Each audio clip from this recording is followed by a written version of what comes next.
Hello everyone. Today I'm going to be answering a question that a viewer sent in about a recent purchase that I made and why I decided to buy this camera. Stay tuned.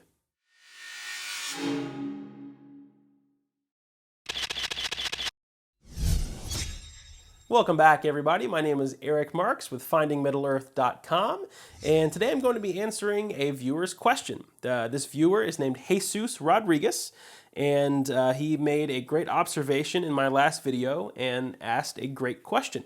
So I just bought a Nikon D4, okay, and I used to own one of these. I ended up selling it to try out a different camera, and I've been so upset ever since I sold it because the D4 is just such an awesome camera. It's built so well, the ergonomics are perfect in my opinion, and I just love everything about it. So I just picked up another one, which is this one here, about a week ago, because it's so hard to find these in pristine condition. It's so hard because most people buy the D4 for sports and action stuff, so they can just kind of throw it around and, you know, let it get scuffed up and beat up and put hundreds of thousands of clicks on the shutter. And so this one is refurbished. It has very, very low shutter count, and it's in mint condition. So I got it for a steal. So he was asking why I chose this over a brand new D500, because I paid more for the refurbished D4 than I would have for a brand new D500. And then he asked kind of a secondary question. He said, well then, you know, that gets me curious. Why did you choose the D4 over the D4s and the D5 for that matter? So I told him that would be kind of a mouthful to reply, you know, in a comment. So I'm going to make this video and try to answer all of his questions. And maybe this will help someone else out there as well. And so this video is for you, Jesus. Thank you for asking. So let's start. So those of you that know me know that my primary camera has been the Nikon D810. I bought the D810 like the day that it came out, and I've loved it to death ever since. It just suits me well because I shoot, I'm an outdoor photographer and I also shoot architecture. So, you know, the 36 megapixel sensor just blows my mind and it has incredible image quality. But I also shoot just as much lifestyle photography for publication. And for lifestyle photography, I always use a flagship body. So I normally use a D3s or a D4. Which, by the way, when I sold my D4, it was actually to try out the D750 for lifestyle stuff. And for some reason, I didn't like the D750. I didn't like the grip on it. I didn't like the ergonomics, the way it was set up. It just felt cheap to me. I don't know what it was. You know, I'm not trying to piss anybody off out there that has a D750. It just didn't work for me. So that's what I tried for a while. So for a while I had the D810 and a D750. But I have the D4 now, and this is just, I love it. I'm obsessed with it. So let's get into a few reasons why I chose it over the D500 first, and then I'll move on to why I chose it over the D4s and the D5. So just right off the bat, I'm not going to go into specs of the D500 and the D4 because you guys probably already know the specs. You can look them up online.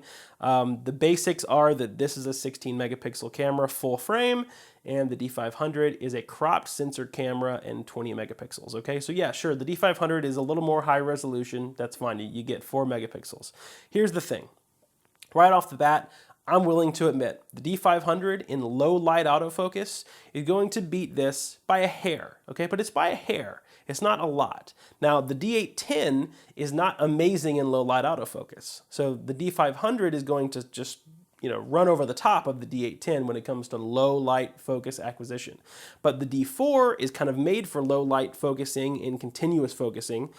This thing is just a low light monster. So this thing focuses in low light very, very quick. Okay, just as an example, I'm in my office right now with one video light pointing at me, but there's nothing over here, and it's very low light in here. So I don't know if you can hear the beeps, but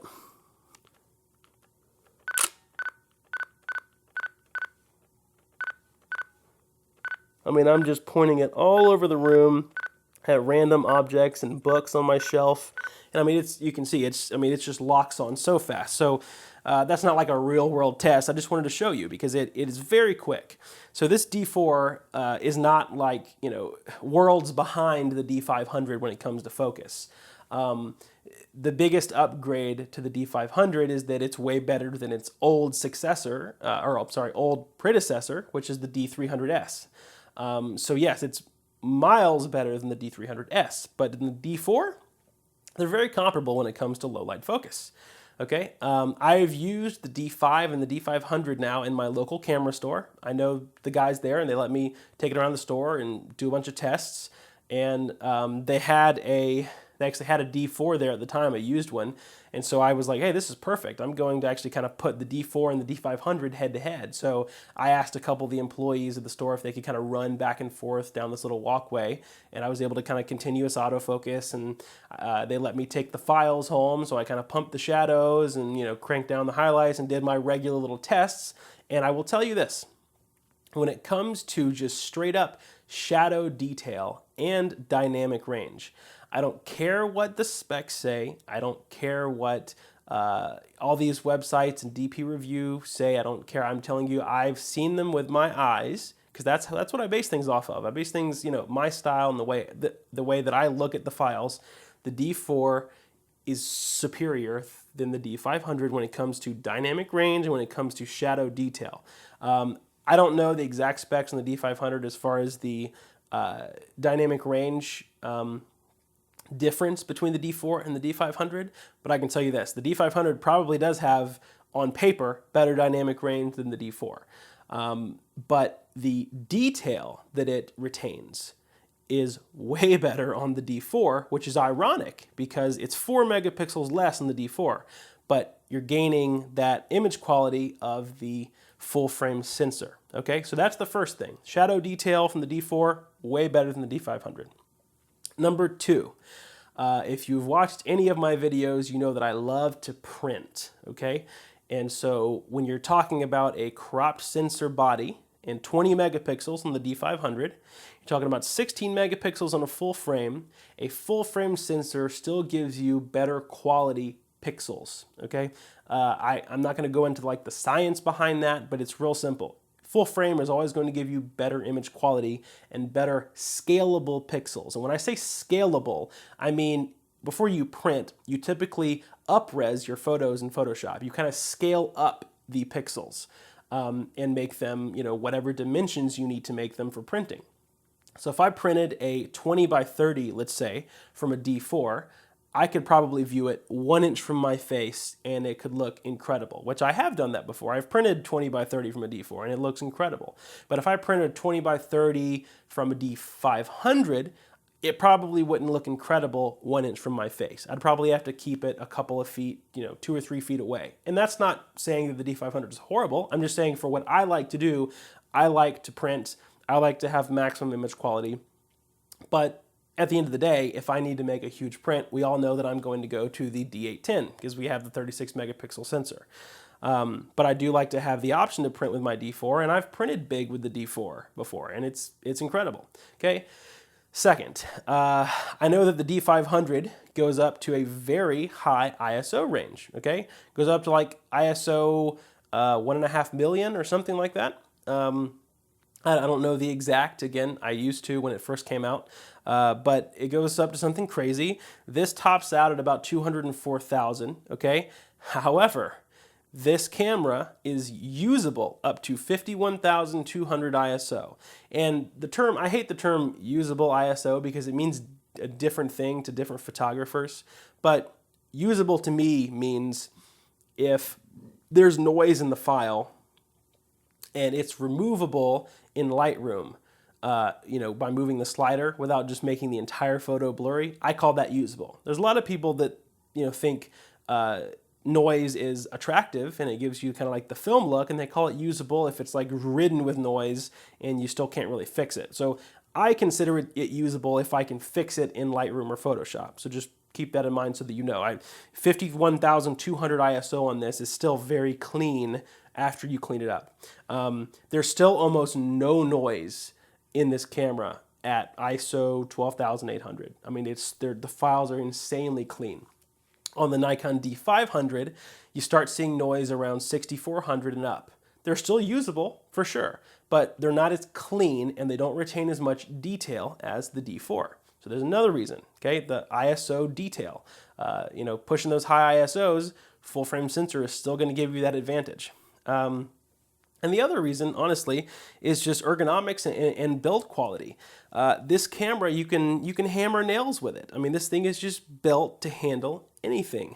And the D810 is great as well, but as I talked about in my last video, I just love these flagship camera bodies. It has a built-in battery grip, so honestly, if I would have bought the D500 plus Nikon's like $400 battery grip, I would have spent more money on the D500 and the grip than I spent on this, and this has a built-in grip. And it's just, I don't know, there's something about the way this is built, where the buttons are, the way this feels in my hand that I can never explain. You just have to use it, and it's just, I mean, it fits in my hand like a glove. It's just, I feel like this camera was made for me, and so I love it. It's phenomenal. So yeah, I think that, when it comes down to it, I'm just letting you know why I chose the D4 over the D500. The D500 I still think is an awesome camera.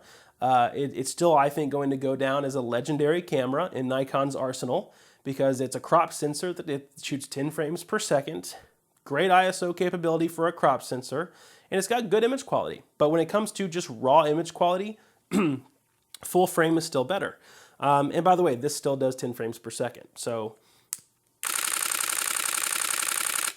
yeah, that's still pretty awesome and crazy.